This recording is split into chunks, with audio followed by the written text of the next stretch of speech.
இங்க நடக்கக்கூடிய எல்லா குற்றங்களுக்கு பின்னாடியும் ஒரு கொலைக்கு பின்னாடியும் இதுதான் காரணம் அப்படின்னு சொல்லி கொலைகாரங்க வந்துட்டு சில காரணங்களை சொல்லுவாங்க. அப்படி என்னதான் காரணம் சொன்னாலும் இன்னொரு உயிரை எடுக்கிறது அப்படிங்கிறது ரொம்ப ரொம்ப தப்பு.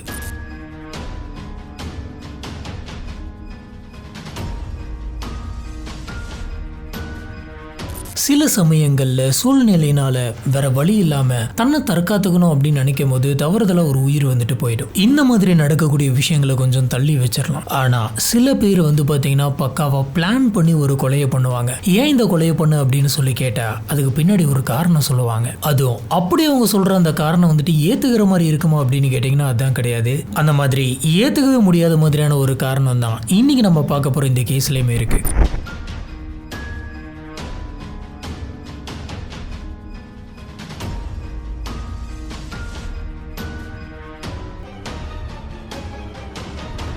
அதே மாதிரி இப்படி பிளான் பண்ணி பண்ணக்கூடிய கொலைகளில் வந்துட்டு போலீஸ் ஆஃபீஸரை திசை திருப்புறதுக்காக அந்த குற்றவாளி கொலையாளி வந்துட்டு வித்தியாசமா எதனாச்சும் ஒன்று பண்ணணும் அப்படின்ற மாதிரி நினைப்பான். இப்படி பண்றது மூலியமா தற்காலிகமா அந்த குற்றவாளி வந்துட்டு தப்பிக்கிற மாதிரி இருந்தாலும் கடைசியில போலீஸ் ஆஃபீஸர்ஸால வசமா வந்துட்டு அவனே மாட்டிப்பான். இந்த மாதிரியான விஷயங்கள் தான் பல கேஸ்ல வந்துட்டு போயிட்டு இருக்கு.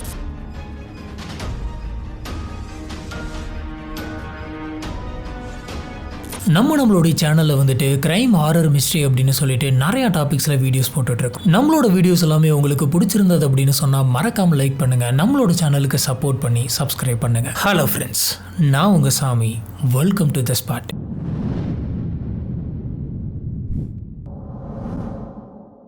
நீலகிரி டிஸ்ட்ரிக்ட்குள்ள கூடலூர் இருக்கு. இது நீலகிரிஸோடைய வெஸ்ட் சைட்ல இருக்கக்கூடிய ஒரு சின்ன டவுன். இந்த கூடலூர் வந்து பாத்தீங்கன்னா தமிழ்நாடு, கேரளா, கர்நாடகா அப்படின்னு சொல்லி மூணுத்தோடைய பார்டர்ல இருக்கு அந்த சென்டர்ல. இதனால அங்க 3 விதமான கல்ச்சர், 3 விதமான லாங்குவேஜ் எல்லாமே வந்து பாத்தீங்கன்னா கொஞ்சம் மிக்ஸ் ஆகி தான் இருக்கும். சுத்தி வந்து மலையா இருக்கும், காஃபி எஸ்டேட், டீ எஸ்டேட் அப்படின்னு இருக்கக்கூடிய ஒரு இடம். கிளைமேட் வந்துட்டு ரொம்பவே சில்லுன்னு இருக்கும். இந்த டவுன் வந்து பாத்தீங்கன்னா ஊட்டிக்கு போற வழியோடைய மெயின் ரூட்ல இருக்கு. இந்த கூடலூர்ல ஒரு வெள்ளை காலனி இருக்கு. அந்த காலனியில 55 வயசான மைமுனா அப்படின்ற ஒருத்தங்க வாழ்ந்துட்டு இருக்காங்க. அவங்க ஹஸ்பண்டோட பேர் வந்து பாத்தீங்கன்னா முகமது. இவர் ஒரு செக்யூரிட்டி ஆபீஸ்ல வேலை பார்த்துட்டு இருக்காரு. இவரு நைட் ஆனா நைட் ஷிஃப்ட்டுக்கு போயிட்டு அடுத்த நாள் காலையில தான் வீட்டுக்கு வருவாரு. இவங்களுடைய லைஃப் வந்து பாத்தீங்கன்னா பெருசா எது நோக்கியுமே ஓட கிடையாது. ரிப்பீட்டடா ஒரே மாதிரி தான் இருந்திருக்கு. இவரு வேலைக்கு போவாரு, வீட்டுக்கு வருவாரு, சாப்பிடுவாரு, தூங்குவாரு, மறுபடியும் வேலைக்கு போவாரு, வீட்டுக்கு வருவாரு, சாப்பிடுவாரு, தூங்குவாரு. இப்படிதான் வந்து பாத்தீங்கன்னா ரொம்ப சிம்பிளான ஒரு லைஃபா இருந்திருக்கு. இவங்களுக்கு 2 பையன், ஒரு பொண்ணு இருக்காங்க. இவங்க கல்யாணம் பண்ண அந்த சமயத்திலிருந்தே ரொம்பவே கஷ்டப்பட்டு தான் அவங்களோட குடும்பத்தை கொஞ்சம் கொஞ்சமா டெவலப் பண்ணி கொண்டு வந்திருக்காங்க. அதே மாதிரி இவங்க 3 பேருக்குமே ரொம்ப கஷ்டப்பட்டு தான் படிக்க வச்சிருக்காங்க.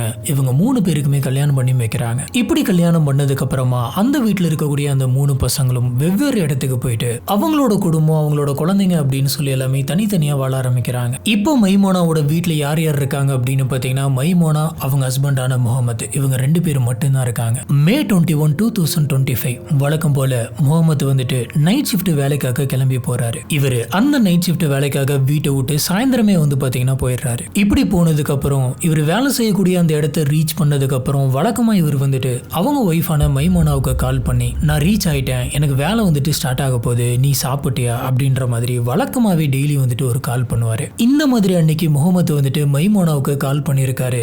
ஆனா மைமோனா அந்த காலை எடுக்கவே இல்லை. ஃபுல் ரிங் போயிட்டே இருந்திருக்கு. இவர் என்னடா இது காலை எடுக்கல அப்படின்னு சொல்லிட்டு மறுபடியும் ரிங் பண்ணிருக்காரு. ஆனா ஒரு கால கூட அவங்க எடுக்கல. ஒருவேளை சாப்பிட்டு தூங்கி இருப்பாங்களோ அப்படின்ற மாதிரி முகமது யோசிக்கிறாரு. ஆனா இது வரைக்கும் இந்த மாதிரி நடந்ததே கிடையாது.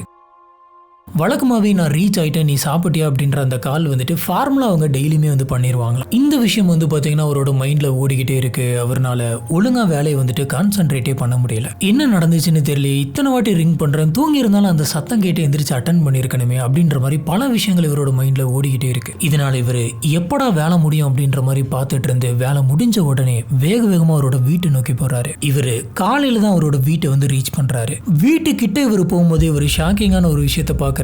அது என்னன்னா அந்த வீடு வந்துட்டு வெளியில பூட்டு போட்டிருக்கு. என்னது இது பூட்டு போட்டிருக்கு அப்படின்னா மைமோனா வந்துட்டு வீட்டுக்குள்ள இல்லையா? நைட்டு சொல்லாம கொள்ளாம வெளியில போற அளவுக்கு என்ன பிரச்சனையா இருக்கும், என்ன நடந்துச்சு அப்படின்னு ஒண்ணுமே புரியாம வெளியில் நிக்கிறாரு. இந்த சமயம் இவர் என்ன பண்றாரு அப்படின்னு பாத்தீங்கன்னா மறுபடியும் மைமோனாவுக்கு கால் பண்ணிருக்காரு. ஆனா ரிங் வந்துட்டு போயிட்டே இருக்கு, அவங்க காலை எடுக்கல. இப்பதான் இவர் இன்னொரு விஷயத்தை நோட் பண்றாரு.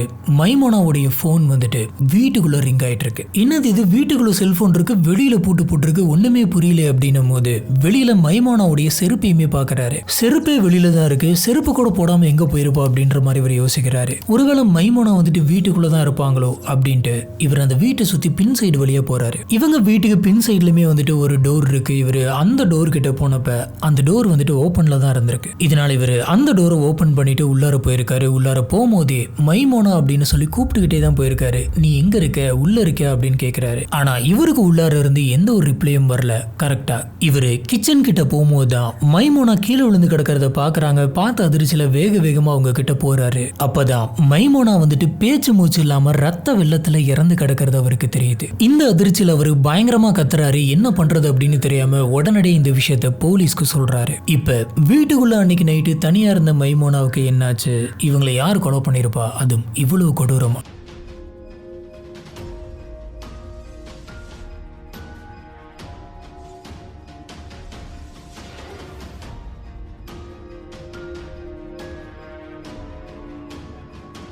போலீஸ் ஆஃபீஸர்ஸ்க்கு கால் போன அடுத்த கொஞ்ச நேரத்திலேயே வந்து பார்த்தீங்கன்னா போலீஸ் ஆஃபீஸர்ஸ் அத்தனை பேருமே அந்த வீட்டுக்கு வந்துடுறாங்க. மைமோனா இறந்து கிடக்கிறத பார்த்த உடனே இது கொலை தான் அப்படின்றத போலீஸ் கன்ஃபார்ம் பண்றாங்க. ஏன்னா அந்த லெவலுக்கு அவங்கள மோசமா அடிச்சு கொண்டிருக்காங்க. உடனடியாக போலீஸ் ஆஃபீஸர்ஸ் வந்துட்டு மைமோனாவுடைய உடம்பை பிரேத பரிசோதனைக்கு அனுப்பி வைக்கிறாங்க. அந்த வீட்டுக்குள்ள யாருமே வரக்கூடாது அப்படின்னு சொல்லி எல்லாத்தையுமே அந்த வீட்டுக்கு வெளியே தடுத்து நிறுத்தி ஃபாரன்சிக் டீம் அந்த வீட்டுக்குள்ள அனுப்பி மொத்தமா சர்ச் பண்றாங்க. இந்த டீம் வந்து பார்த்தீங்கன்னா ஒரு இடம் விடாம கம்ப்ளீட்டா எல்லா இடத்தையுமே சர்ச் பண்ணுது. இப்படி பண்ணப்ப அந்த வீட்டுக்குள்ள இவங்களுக்கு 3 பீடி துண்டு கிடைச்சிருக்கு. அதே மாதிரி கிச்சனுக்குள்ள ஒரு குக்கர் வந்துட்டு ரத்த கரையோட இருந்திருக்கு. அது மட்டும் இல்ல கிச்சன்ல இருந்த அந்த சிலிண்டர் வந்து பாத்தீங்கன்னா ரத்த கரையா இருந்திருக்கு. கூடவே வந்துட்டு போன அந்த கொலகாரன் வந்துட்டு கம்ப்ளீட்டா கேஸ் ரெகுலேட்டர் எல்லாத்தையுமே ஆன் பண்ணி வச்சுட்டு போயிருக்கான். கொலகாரன் சிலிண்டரை ஓபன் பண்ணி கேஸை வர வச்சு மொத்தமா பத்த வச்சுட்டு போலாம் அப்படின்ற ஐடியாவில் கூட இருந்திருக்கலாம். இவங்களுக்கு கிடைச்ச அந்த பீடி துண்டுகளை பார்த்த உடனே வந்துட்டு போனது வந்துட்டு ஒரு ஆணா இருக்கலாம் அப்படின்ற மாதிரி இவங்களுக்கு தோணுது. அதே சமயத்துல மைமோனாவுக்கு பிரேத பரிசோதனை பண்ணிட்டு இருந்தப்ப அவங்களோட கையில நீட்டமா ஒரு முடி வந்துட்டு கிடைச்சிருக்கு. இந்த முடியோட கலர் வந்துட்டு இவங்களோட கலர் இல்லாம கொஞ்சம் டிஃபரெண்டா இருந்திருக்கு. இவங்களதோட கொஞ்சம் தின்னா இருந்திருக்கு. போலீஸ் ஆபீசர்ஸ் வந்துட்டு ஆரம்பத்துல இந்த முடி வந்து மைமோனாவதா இருக்கலாம் அப்படின்ற மாதிரி யோசிச்சாங்க. ஆனா இந்த கலர் அப்புறம் இந்த திக்னஸ் இதெல்லாம் பார்த்ததுக்கு அப்புறம் இந்த முடி வந்துட்டு இவங்களோடது கிடையாது, கண்டிப்பா அந்த கொலகாரனோட இதா தான் இருக்கணும் அப்படின்ற மாதிரி யோசிக்கிறாங்க. இவ்வளவு பெரிய முடி இருக்குது அப்படின்றப்ப கண்டிப்பா அது வந்துட்டு ஒரு பொண்ணா தான் இருக்கணும். அப்படின்னா இந்த கொலை பண்ணது பொண்ணா? ஆனா ஏற்கனவே இவங்களுக்கு அந்த வீட்டுக்குள்ள சில பீடி துண்டுகள்லாம் கிடைச்சிருக்கு. அதை வச்சு இவங்க ஆண் அப்படின்ற மாதிரி யோசிச்சாங்க. இப்போ போலீஸ் ஆபீசர்ஸ்னால ஒரு கன்க்ளூஷனுக்கு வர முடியல. காரணம் என்ன அப்படின்னு கேட்டீங்கன்னா உண்மையாலுமே அந்த வீட்டுக்குள்ள ஒரு பொண்ணு வந்திருக்கலாம், கொலையாளி பொண்ணா இருந்திருக்கலாம். இந்த கேஸை தசை திருப்பணும் அப்படிங்கிறதுக்காக வேணும்னே அந்த பீடி துண்டுகள்லாம் போட்டிருந்திருக்கலாம். இல்லைன்னா அன்னைக்கு வந்து அந்த பெண் கொலையாளிக்கு பீடி பிடிக்கிற பழக்கம் இருந்திருக்கலாம். இல்லைன்னா இது அப்படியே வேற மாதிரி கூட யோசிக்கலாம். உண்மையாலுமே அந்த வீட்டுக்குள்ள ஒரு பையன் வந்திருந்திருக்கலாம். அந்த பையன் வந்துட்டு லாங் ஹேர் கூட விட்டுருந்திருக்கலாம். இப்போ போலீஸ் ஆஃபீஸர்ஸ் வந்து பார்த்தீங்கன்னா ஸ்டார்டிங்ல இந்த கொலையை பண்ணது ஒரு பெண் தான் அப்படின்ற மாதிரி இன்வெஸ்டிகேஷனை கொண்டு போறாங்க. இப்போ இந்த கேஸ் வந்து பார்த்தீங்கன்னா ரொம்பவே மும்முரமா போயிட்டு இருந்தது. ஆனா இன்னொரு பக்கம் இந்த கேஸ் சம்பந்தப்பட்ட ஒரு தீரி வந்துட்டு காட்டு தீயா பரவிட்டு இருந்தது. அது என்னன்னா வட மாநிலத்தை சேர்ந்தவங்க சில பேர் வந்துட்டு பெட்ஜெட் விற்கிற மாதிரி இந்த ஊருக்குள்ள சுத்திட்டு இருந்தாங்க. அதுல ஒருத்தங்க தான் அன்னைக்கு மைமோனாவுடைய வீட்டுக்குள்ள போயிட்டு அவங்கள கொலை பண்ணிட்டு அவங்க கிட்ட இருந்த 6 சவரன் நகை, அதாவது அவங்க காதல போட்டிருந்த அந்த தோட்டம் வந்துட்டு திருடிட்டு போயிருக்கணும் அப்படின்ற மாதிரி ஒரு நியூஸ் வந்துட்டு எல்லாத்தாலுமே நம்பப்பட்டது. ஆனா இது வெறும் ஒரு ரூமர் தான். இந்த ரூமர் வந்து பாத்தீங்கன்னா சோசியல் மீடியாவில் பயங்கரமா பரவிட்டு இருந்தது. போலீஸ் ஆபீசர்ஸ் இந்த ஆங்கிளுமே வந்துட்டு விசாரிச்சு பாக்குறாங்க. இப்படி விசாரிச்சு பார்த்தப்ப அந்த மாதிரி நடந்திருக்க வாய்ப்பு இல்லை அப்படின்னு தெரியுது. இப்போ போலீஸ்க்கு ஒரு விஷயம் நல்லாவே புரியுது. யாரோ ஒருத்தங்க நம்மள திசை திருப்பணும் அப்படிங்கிறதுக்காக தான் இந்த மாதிரியான ஒரு தியரியை வந்துட்டு பரப்பி விட்டுருக்காங்க அப்படின்னு. போலீஸ் ஆபீசர்ஸ் இந்த கேஸை பொறுத்த வரைக்கும் கொலை பண்ண வந்தது பையனா இருக்குமா இல்ல பொண்ணா இருக்குமா அப்படின்ற ஜட்ஜ்மெண்ட்டுக்கு என்ன வந்து முடியல. ஆனா ஊரு ஃபுல்லா நார்த் இந்தியாவில இருந்து வந்திருக்காங்க.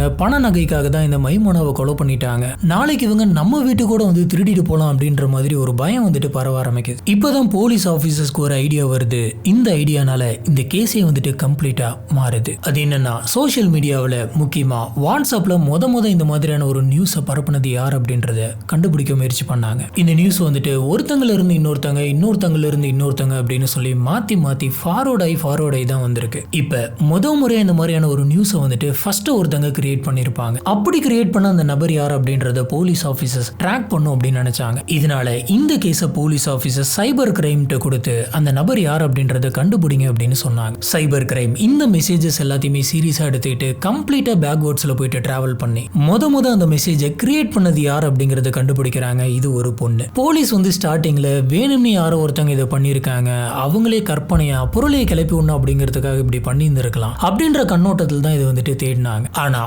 முறையா இந்த மெசேஜை கிரியேட் பண்ணது யார் அப்படின்ற அந்த நபரை பத்தி தெரிஞ்ச உடனே போலீஸ் ஆபீசர்ஸ்க்கு பயங்கர ஷாக்கா இருந்தது. அந்த நபர் வேற யாரும் இல்ல, ஹிருனிஷா. அதாவது மைமோனாவுடைய பையனுடைய ஒய்ஃப், மைமோனாவுடைய மருமகள். சொந்த மருமகளே எதுக்காக மாமியார் பத்தின ஒரு தப்பான இன்ஃபர்மேஷனை ஸ்ப்ரெட் பண்ணணும். போலீஸ் ஆபீசர்ஸ் கொஞ்சம் கூட டைம் வேஸ்ட் பண்ண கிடையாது. இந்த மாதிரியான ஒரு நியூஸை, ஒரு ஃபேக் நியூஸை வேணும்னே பரப்பி விட்டு அங்க இருக்கக்கூடிய மக்கள் அத்தனை பேர்த்தையுமே பயன்படுத்தினதுக்காக இந்த ஹிருனிஷாவை உடனடியாக அரெஸ்ட் பண்றாங்க. இப்போ போலீஸ் ஆபீசர்ஸ் சொல்லுங்க, எதுக்காக நீங்க இந்த மாதிரியான ஒரு ஃபேக் நியூஸை பரப்புனீங்க அப்படின்னு ஹிருனிஷா கிட்ட கேட்குறாங்க. அதுக்கு ஹிருனிஷா வந்துட்டு இந்த மெசேஜை வந்துட்டு நானா கிரியேட் பண்ண கிடையாது, எனக்கு ஒருத்தங்க சொன்னாங்க. அவங்க இந்த ஏரியாக்குள்ள ஒரு நார்த் இந்தியன் நபர் வந்துட்டு பெட்ஷீட் வித்துக்கிட்டு வீட்டுக்குள்ள வந்துட்டு எட்டி எட்டி பார்த்துட்டு இருக்கிற மாதிரி சொன்னாங்க. அதனால அவங்க தான் இந்த கொலையை பண்ணியிருப்பாங்க அப்படின்ற மாதிரி எனக்கு தோணுச்சு. அவங்க சொன்னதை வச்சு தான் இந்த மெசேஜை நான் கிரியேட் பண்ணேன் அப்படின்ற மாதிரி சொல்றாங்க. உடனே போலீஸ் ஆஃபீஸர்ஸ் வந்துட்டு அப்படின்னா உங்களுக்கு ஒருத்தங்க இந்த இன்ஃபர்மேஷனை சொல்லியிருப்பாங்களே, அந்த நபர் யார் அப்படின்னு கேட்குறாங்க. இப்போ ஹிருனிஷா வந்துட்டு ரொம்ப நேரமா யோசிச்சுட்டு எனக்கு ஒருத்தங்க சொன்னாங்க, ஆனால் அவங்க யார் அப்படின்றத நான் மறந்துட்டேன் அப்படின்ற மாதிரி சொல்றாங்க. நான் யோசிச்சு பார்க்குறேன், நான் டக்குன்னு எனக்கு ஞாபகத்துக்கு வர மாட்டேங்குது அப்படின்னு சொல்றாங்க. இப்போ ஹிருனிஷா வந்துட்டு என்ன நினைச்சாங்க அப்படின்னு தெரியல, திடீர்னு அழ ஆரம்பிக்கிறாங்க. என்ன சார் நீங்க என்ன கூட்டு வந்து என்னென்னமோ கேட்டுட்டு இருக்கீங்க, நாங்களே எங்களோட மாமியார் வந்துட்டு இறந்து போயிட்டாங்க அப்படின்ற வேதனையில் இருக்கும். நீங்க மேலும் மேலும் இந்த கேஸ் திருப்பி விடணும் அப்படிங்கிறதுக்காக யாரோ பண்ண தப்புக்காக என்ன பிடிச்சி விசாரிச்சுட்டு இருக்கீங்க, நான் இதை பண்ணவே கிடையாது அப்படின்ற மாதிரி சொல்றாங்க. இதுக்கு போலீஸ் ஆஃபீஸர் வந்துட்டு எதுக்கு இப்போ நீங்க பதறீங்க, நீங்க தான் இந்த கொலையை பண்ணீங்க, நீங்க தான் கொலையாளி அப்படின்ற மாதிரி நாங்க சொல்லல, நீங்களாவே தான் தேவையில்லாம பதட்டப்பட்டு இருக்கீங்க அப்படின்ற மாதிரி சொல்றாங்க. மேற்கொண்டு போலீஸ் ஆஃபீஸர் நிறுத்தாம துருவி விசாரிச்சிருக்காங்க. இப்படி விசாரிச்சதுல ஒரு கட்டத்துல ஹிருனிஷா வந்துட்டு கொஞ்சம் சைலண்ட் ஆகுறாங்க. அவங்களோட பிஹேவியர்ல சில சேஞ்சஸ் எல்லாம் தெரியுது. உண்மையாலுமே இவங்க அந்த கொலையை பண்ணல அப்படின்னு சொன்னா கடைசி வரைக்கும் நான் இந்த கொலையை பண்ணல அப்படின்னு அடிச்சு சொல்லியிருந்திருக்கலாம். ஆனா 1-2 நேரத்துல இவங்க அமைதியா இருந்திருக்காங்க. இவங்களோட ஃபேஸ் ரியாக்ஷன் எல்லாமே அவங்க தப்ப ஒத்துக்கிட்ட மாதிரி இருந்திருக்கு. இவங்க மேல சந்தேகத்தை உண்டு பண்ணிருக்கு. நிறுத்தாம மாத்தி விசாரிச்சுக்கிட்டே இருந்ததுல ஆமா நான் தான் இந்த கொலையை பண்ணேன் அப்படின்னு ஹிருனிஷா சொல்றாங்க. ஆனா இந்த கொலையை நான் தனியா பண்ண கிடையாது, நானும் என்னுடைய தங்கச்சியான அசீனாவும் சேர்ந்து தான் பண்ணோம் அப்படின்னு சொல்றாங்க. இப்ப போலீஸ் சரி நீங்க தான் கொலை பண்ணீங்க அப்படின்றத ஒத்துக்கிட்டீங்க, ரொம்ப சந்தோஷம். ஆனா இந்த கொலையை எதுக்காக நீங்க பண்ணீங்க, சொந்த மாமியாரையே இப்படி அடிச்சு கொலை பண்ற அளவுக்கு அவங்க என்ன பண்ணாங்கன்னு கேக்குறாங்க. இப்பதான் ஹிருனிஷா வந்துட்டு என்ன நடந்தது அப்படிங்கிற உண்மையை ஒன்னா சொல்ல ஆரம்பிக்கிறாங்க. உண்மையாலுமே என்ன நடந்திருக்கு அப்படின்னு பாத்தீங்கன்னா, ஹிருனிஷாவுக்கு அசீனா அப்படின்னு சொல்லி ஒரு தங்கச்சி இருக்காங்க. அந்த தங்கச்சியோட ஹஸ்பண்ட் பேர் வந்துட்டு நிஜமுதீன். இவன் அந்த சமயத்துல போதை பொருள்லாம் வந்துட்டு கடத்தி அது மூலமா போலீஸ் ஆபீசர்ஸ் கிட்ட மாட்டி போலீஸ் ஆபீசர்ஸ் இவனை பிடிச்சி ஜெயில போட்டிருக்காங்க. அதுவும் சும்மா கிடையாது, நம்மள தேடுறாங்க அப்படின்னு தெரிஞ்சுக்கிட்டு நிஜமுதீன் வந்துட்டு போலீஸ்க்கு மறைஞ்சு தலைமறைவா இருக்கான். அப்புறம் அவனுக்கு ஸ்கெட்ச் போட்டு மொபைல் லொகேஷன் எல்லாத்தையுமே ட்ராக் பண்ணி கடைசியா தான் வந்துட்டு பிடிக்கிறாங்க. இப்படிப்பட்ட ஒரு அற்புதமான நபர் தான் வந்து பாத்தீங்கன்னா நிஜமுதீன். இந்த மாதிரியான போதை பொருட்களை கடத்தினது மட்டும் கிடையாது, அதை கொண்டு போயிட்டு யங்ஸ்டர்ஸ் கிட்ட போயிட்டு வித்திருக்கான். இருக்கிறதுலே ரொம்ப மோசமான கிரைம் எது அப்படின்னு சொல்லி கேட்டீங்கன்னா இந்த மாதிரி ரொம்ப மோசமான போதை பொருள்லாம் வந்துட்டு விற்கிறது தான். அதுவும் இப்போ படிச்சுட்டு இருக்கக்கூடிய சின்ன பசங்க கிட்ட விற்கிறது. அப்போ மற்ற குற்றங்கள்லாம் அவ்வளோ பெரிய தப்பு இல்லையா அப்படின்னு கேட்டீங்கன்னா மற்ற எல்லா குற்றங்களும் தப்பு தான். ஆனா இந்த விஷயத்தினால யங்ஸ்டருடைய ஃபியூச்சரே வந்துட்டு கேள்விக்குறியாகுது. இந்த சொசைட்டியில் நடக்கக்கூடிய மீதி எல்லா குற்றங்களுக்குமே இது ஒரு முக்கியமான காரணம். இதுக்குள்ள ஒரு வாட்டி அடிக்ட் ஆயிட்டாங்க அப்படின்னு சொன்னா மற்ற எல்லா குற்றங்களுமே கமிட் பண்றதுக்கு வாய்ப்பு இருக்கு. போதை வரணும் அப்படிங்கிற ஒரே ஒரு காரணத்துக்காக ஏதேதோ கெமிக்கல்ஸ் எல்லாம் வந்துட்டு மிக்ஸ் பண்ணி பவுடர் ஃபார்ம்ல இன்ஜெக்ஷன் ஃபார்ம்ல இந்த மாதிரி எல்லாம் வந்துட்டு இவன் வித்துட்டு இருக்கான். இப்போ அந்த நபர் வந்துட்டு ஜெயில இருக்கான். இப்ப அவனுடைய ஒய்ஃபான அசீனா எப்படியாச்சும் இவனை ஜெயிலுக்குள்ள இருந்து வெளியில எடுக்கணும் அப்படின்னு நினைக்கிறாங்க. இதனால பெயிலுக்காக நிறைய லாயர்ஸ் கிட்ட போயிட்டு பேசுறாங்க. ஆனா இது எல்லாத்துக்குமே வந்து பாத்தீங்கன்னா நிறைய செலவாகும். இப்ப அசீனா கிட்ட காசு கிடையாது. அசீனா சுத்தி இருக்கிறவங்க அத்தனை பேர்த்துக்கிட்டயுமே காசு கேட்டிருக்காங்க. ஆனா யாரு மூலியமாவும் கிடைக்கல. அசீனாவுக்கு இப்ப என்ன தோணுது அப்படின்னு பாத்தீங்கன்னா எப்படியாச்சும் அவங்களோட ஹஸ்பண்டை பெயில வெளியில எடுத்துட்டா அவங்க ஹஸ்பண்ட் வித் இந்த போதை பவுடர் டேப்லெட்ஸ் இன்ஜெக்ஷன்ஸ் இது மூலியமா அவங்க ஹஸ்பண்டுக்கு நிறைய கான்டாக்ட்ஸ் இருக்கு. சொல்ல போனா பெரிய பெரிய இடத்துல கூட இவங்களை வச்சு எப்படியாச்சும் இந்த கேஸே இல்லாத மாதிரி பண்ணி வெளியில வந்துடலாம் அப்படின்ற மாதிரி இவங்களுக்கு தோணுது. இப்ப எல்லா இடத்துலயும் கேட்டு முடிச்சுட்டு கடைசியா அவங்களுடைய அக்காவான ஹிருனிஷா கிட்ட கேட்டிருக்காங்க. அவங்க அக்கா என்கிட்ட பணம் இல்லையே, நான் இப்ப என்ன பண்றது அப்படின்ற மாதிரி யோசிச்சிருக்காங்க. நான் எப்படி ரெடி பண்றதுன்னு எனக்கு தெரியல அப்படின்னு சொல்றாங்க. இப்ப அசீனா வந்து என்ன சொல்றாங்க அப்படின்னு பாத்தீங்கன்னா எப்படியாச்சும் ரெடி பண்ணித்தாக்கா என்னோட ஹஸ்பண்ட் ஹஸ்பண்ட் வெளியில வந்துட்டாரு அப்படின்னு சொன்னா இதோட பல மடங்கு பணத்தை வந்துட்டு நான் உனக்கு தரேன். ஆனா என்னோட ஹஸ்பண்ட் இப்போ உள்ள இருக்கிறதுனால இப்போ எதுவும் பண்ண முடியாது. அவர் வெளியில வந்துட்டாரு அப்படின்னு சொன்னா நிறைய பேர்த்துக்கிட்ட காசு வாங்க வேண்டியது இருக்கு. அப்படி பணத்தெல்லாம் வாங்கி நீ இப்போ எனக்கு தந்த காசோட பல மடங்கு காசை நான் உனக்கு அதிகமா தரேன் அப்படின்ற மாதிரி ஹீரோ நிஷாவுடைய ஆசையை தூண்டி விடுறாங்க. இப்ப பணத்தை எப்படி ரெடி பண்றது, எப்படி காசை ரெடி பண்ணலாம் அப்படின்ற மாதிரி ஹீரோ நிஷா ரொம்ப சீரியஸா உட்காந்து யோசிக்கிறாங்க. இப்படி யோசிச்ச அந்த சமயத்துல தான் ஹீரோ நிஷாவோட மைண்டுக்கு அவங்க மாமியார் ஞாபகத்துக்கு வராங்க. மைமோனா எப்பயுமே அவங்களோட காதுல வந்துட்டு தோடு போட்டிருப்பாங்க. அந்த தோடு வந்துட்டு 6 சவரன். அந்த தோட்டை நம்ம வாங்கி வித்தோம் அப்படின்னு சொன்னா நமக்கு தேவையான பணம் எல்லாமே கிடைச்சிரும் அப்படின்ற மாதிரி அவங்க சொல்றாங்க. ஆனா நான் போயிட்டு என்னோட மாமியார் கிட்ட கேட்டா கண்டிப்பா அவங்க எனக்கு தரமாட்டாங்க. அதனால நம்ம அவங்கள கொலை பண்ணிட்டு யாருக்குமே தெரியாம அந்த நகையை எடுத்துட்டு வந்துடலாம் அப்படின்ற மாதிரி சொல்றாங்க. இதை கேட்ட ஹசீனா வந்துட்டு இல்ல அதெல்லாம் தப்பு, இந்த மாதிரிலாம் பண்ணக்கூடாது, கொலையெல்லாம் வந்துட்டு ரொம்ப தப்பான விஷயம் அப்படின்ற மாதிரி எதுவுமே சொல்ல கிடையாது. இந்த பிளானை கேட்ட உடனே சூப்பர் ஐடியா, இதுதான் கரெக்டா இருக்கும் அப்படின்ற மாதிரி இவங்களும் சொல்றாங்க. இப்போ இவங்க மருமக ஹீரோ நிஷாவுக்கு மைமோனாவுடைய ஹஸ்பண்ட் வந்துட்டு எப்போ வீட்டில இருந்து கிளம்புவாரு, அவங்க என்ன பண்ணுவாங்க அப்படின்ற எல்லாமே அத்துப்படி. இதனால இவங்க மே 21, 2025 கரெக்டா இவங்க மாமனார் வேலைக்கு போற அந்த டைம், அதாவது சாயந்தரத்துக்கு மேல இவங்க 2 பேருமே மைமோனோட வீட்டுக்கு போறாங்க. கதவை தட்டுறாங்க. இவங்க மாமியார் கதவை திறந்த உடனே இவங்களை பார்த்து ஷாக் ஆகுறாங்க. நீங்களா, வாங்க வாங்க உள்ள வாங்க அப்படின்னு சொல்லி கூப்பிட்டு உட்கார வைக்கிறாங்க. என்ன இப்படி திடீர்னு வந்திருக்கீங்க அப்படின்ற மாதிரி கேட்குறாங்க. அதுக்கு இவங்க ஏன் அத்தை நான்லாம் வரக்கூடாது அப்படின்ற மாதிரி சொல்றாங்க. அதுக்கு மைமோனா வந்துட்டு இல்ல நான் அப்படியெல்லாம் சொல்ல வரல, திடீர்னு சாயந்தரத்துக்கு மேல வந்திருக்கீங்களே, என்ன விஷயமா இருக்கும் அப்படின்ற மாதிரி கேட்டேன். நீங்க இங்கே உட்காந்துருங்க, நான் போயிட்டு உங்களுக்கு ஜூஸ் போட்டு கொண்டு வரேன் அப்படின்னு சொல்லிட்டு கிச்சனுக்கு போயிட்டு லெமன் ஜூஸ் புழிஞ்சு இவங்க 2 பேருக்கும் கொண்டு வந்து தந்திருக்காங்க. இப்ப இவங்க 2 பேருமே ஜூஸ் குடிச்சு முடிச்சிருக்காங்க. 3 பேருமே உட்காந்து கேஷுவலா பேசிட்டு இருக்காங்க. அப்ப இவங்களோட மாமியாரான மைமோனா நைட்டு நீங்க சாப்பிட்றதுக்கு நான் சமைச்சிடுறேன், நீங்க வெளியில சாப்பிட வேணாம், இங்கேயே சாப்பிட்டு போங்க அப்படின்னு சொல்லி கிச்சன் ரூமுக்கு போயிட்டு சமைக்கிறதுக்கான ஒர்க்கெல்லாம் வந்துட்டு பார்க்க ஆரம்பிச்சிருக்காங்க. இப்ப அவங்க மாமியார் கொஞ்சம் கூட யோசிக்காத அந்த சமயத்துல இவங்க அவங்களுடைய ஷாலை எடுத்துட்டு போயிட்டு மைமோனாவுடைய கழுத்துல போட்டு ஃபுல்லா வச்சு நெரிச்சிருக்காங்க. இவங்க பயங்கர டைட்டா நெரிச்சதுல காத்து கூட வந்துட்டு அவங்களோட தொண்டையில போல. இந்த ஸ்ட்ரெஸ்னால அவங்களால கத்த கூட முடியல. ஹீரோ நிஷா டைட்டா கழுத்தை பிடிச்சி நெரிக்க ஹசீனா வந்துட்டு என்ன பண்றது அப்படின்னு யோசிச்சு கிச்சன் ரூம்குள்ள போயிட்டு அங்க இருக்கக்கூடிய குக்கர் எடுத்துட்டு வந்து அவங்க அத்தை தலையில பலமா அடிக்கிறாங்க. இப்படி அடிச்சதுல மைமோனா வந்துட்டு அதே இடத்துல கீழே விழுகிறாங்க. அவங்க தலையில இருந்து பயங்கரமா ரத்தம் வருது. ஆனா இவங்க இதோட நிறுத்த கிடையாது, அவங்களுக்கு உயிர் இருக்கு அப்படின்னு சொல்லி அங்க இருக்கக்கூடிய சிலிண்டர் எடுத்துட்டு வந்து அடின்னு அடிச்சிருக்காங்க. இப்படி அடிச்சதுல அவங்களோட முகமே வந்து பாத்தீங்கன்னா சதஞ்சு போகுது. இது இதோட முடிஞ்சதா அப்படின்னு கேட்டீங்கன்னா அதான் கிடையாது. ஏன்னா இவங்க 2 பேர்த்தோட டார்கெட்டே காசு. அந்த காசுக்காக தான் இவங்க அந்த கொலையவே பண்ணிருக்காங்க. அதனால மைமோனா போட்டிருந்த அந்த தோட்டை வந்துட்டு வெட்டி எடுக்கிறாங்க காதோட சேர்த்து. இவங்க அடிச்ச அடியில அவங்க ஏற்கனவே இறந்து போயிட்டாங்க. இவங்க நினைச்சிருந்தா அந்த தோடை வந்துட்டு திருகியே கழட்டி எடுத்துட்டு போயிருந்திருக்கலாம். ஆனா அதெல்லாம் பண்ணாம காதோட சேர்த்து அறுத்து அந்த தோடு எடுத்திருக்காங்க. கஷ்டப்பட்டு அவங்க பையனை வளர்த்து படிக்க வச்சு கல்யாணம் பண்ணி வச்சதுக்கு இவங்க திருப்பி பண்ற கை மாறி இதுதான். நம்மளோட பெரியவங்க அப்படின்ற ஒரு மரியாதை இல்ல, சொல்லப்போனா ஈவரக்குமே இல்ல. அவங்க கிட்ட நம்ம என்னத்துக்கு மரியாதை எதிர்பார்த்துக்கிட்டு இப்பதான் இவங்களுக்கு ஜூஸ் கொடுத்து இவங்க தின்னணும் அப்படிங்கிறதுக்காக இவங்க கிச்சன்ல போயிட்டு சமைக்க ஆரம்பிக்கிறாங்க. அந்த காசுக்காக அந்த 6 சவரன் தோட்டுக்காக வந்து பாத்தீங்கன்னா ஒருத்தவங்களை கொலைய பண்ணி இருக்குதுங்க. அதுவும் எதுக்கு?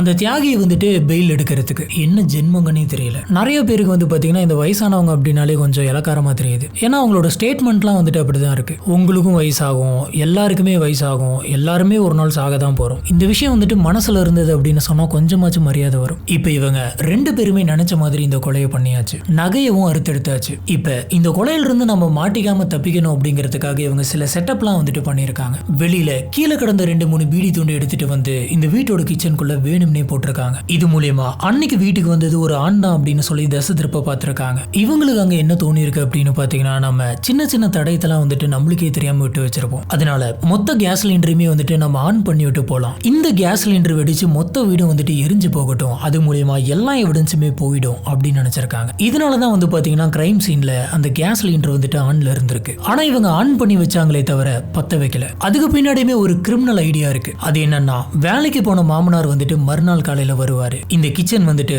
அந்த வீட்டுக்கு பின் டோர் பக்கத்துல தான் இருக்கு. அதனால முன்னாடி டோரை நம்ம லாக் பண்ணிடலாம். அவர் எப்படியும் பின்னாடி டோர் வழியா வருவாரு. ரூம் ஃபுல்லா வந்துட்டு கம்ப்ளீட்டா இருட்டா இருக்கும். அதுக்காக லைட் போடலாம் அப்படின்னு சொல்லி லைட் சுவிட்சை போடுவாரு. அப்ப ஸ்விட்ச் ஆன் பண்றதுனால வரக்கூடிய அந்த ஸ்பார்க் வந்துட்டு அங்க இருக்கக்கூடிய கேஸ்ல படுறப்ப அந்த சிலிண்டர் வெடிச்சு மொத்த வீடு எரிஞ்சு போட்டோம் அப்படின்னு பிளான் பண்ணிருக்காங்க. அதாவது மாமனாரையும் சேர்த்து கொலை பண்றதுக்கு பிளான் பண்ணி வச்சுட்டு போயிருக்காங்க. ஆனா இவங்க எதிர்பார்த்த மாதிரி நடக்கல. அதிர்ஷ்டவசமா அவங்க வீட்டுக்கு மேல அவங்க ஆஸ்போட்டா ஷீட் போட்டு வச்சிருந்ததுனால இந்த கேஸ் எல்லாமே நைட் வந்து பாத்தீங்கன்னா எவாபரேட் ஆயிட்டு அது வழியா போயிருக்கு. இவங்க மாமனார் பூட்டு போட்டிருக்கு அப்படின்னு சொல்லி பின் வழியா வந்து சுவிட்ச் போட்டப்ப அந்த கேஸ் எதுவுமே அங்க இல்ல. இதுக்கப்புறமா இவரு போலீஸ்க்கு கால் பண்ணிருக்காங்க. போலீஸ் வராங்க. போலீஸ் இன்வெஸ்டிகேஷன் பண்றாங்க.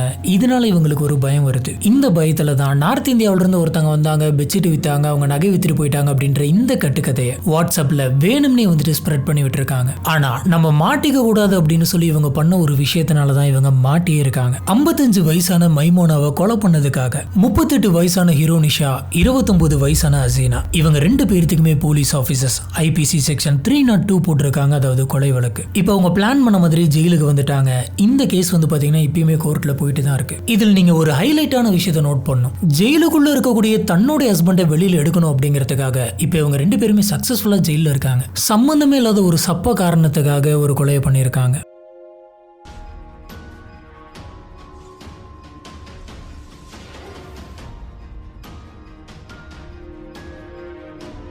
இதுக்கு இவங்க டைரக்டா போயிட்டு என்னோட தங்கச்சியோட ஹஸ்பண்ட் வந்து ஜெயில இருக்காங்க, வெளியில வரணும், திருந்தணும்னு நினைக்கிறான், பெயில் எடுக்க என்கிட்ட காசு இல்ல, கொஞ்சம் காசு தந்து உதவுங்க அப்படின்னு சொல்லி கேட்டிருந்தா அவங்க தரத்து கூட ட்ரை பண்ணிருப்பாங்க. ஆனா அதெல்லாம் சரிப்பட்டு வராது. பண்ணா கொலை தான். இந்த கிரைம்லயே வந்து பாருங்களேன், யூஸ்வலா ஒருத்தங்க வந்துட்டு தெரியாத ஒரு நபரை கொலை பண்றாங்க, பிடிக்காத ஒருத்தங்களை கொலை பண்றாங்க, அதெல்லாம் கூட வேற. ஆனா சொந்த வீட்டுக்குள்ள சொந்தக்காரங்களை தெரிஞ்சவங்களே வந்துட்டு கொலை பண்றதுக்கு, அதுவும் பிளான் பண்ணி கொலை பண்றதுக்கு எப்படி முடியுது அப்படின்னு தெரியல. இதுதான் இன்னைக்கு நம்ம பார்க்குற இந்த கேஸ். இந்த கேஸ் பத்தி உங்களுக்கு என்ன தோணுது அப்படிங்கறத கீழ இருக்கக்கூடிய கமெண்ட் பாக்ஸ்ல மறக்காம ஸ்பாட் பண்ணுங்க. நம்மளோட வீடியோஸ்லாம் உங்களுக்கு பிடிச்சிருந்தது அப்படின்னு சொன்னா மறக்காம லைக் பண்ணுங்க. நம்மளோட சேனலுக்கு சப்போர்ட் பண்ணி சப்ஸ்கிரைப் பண்ணுங்க.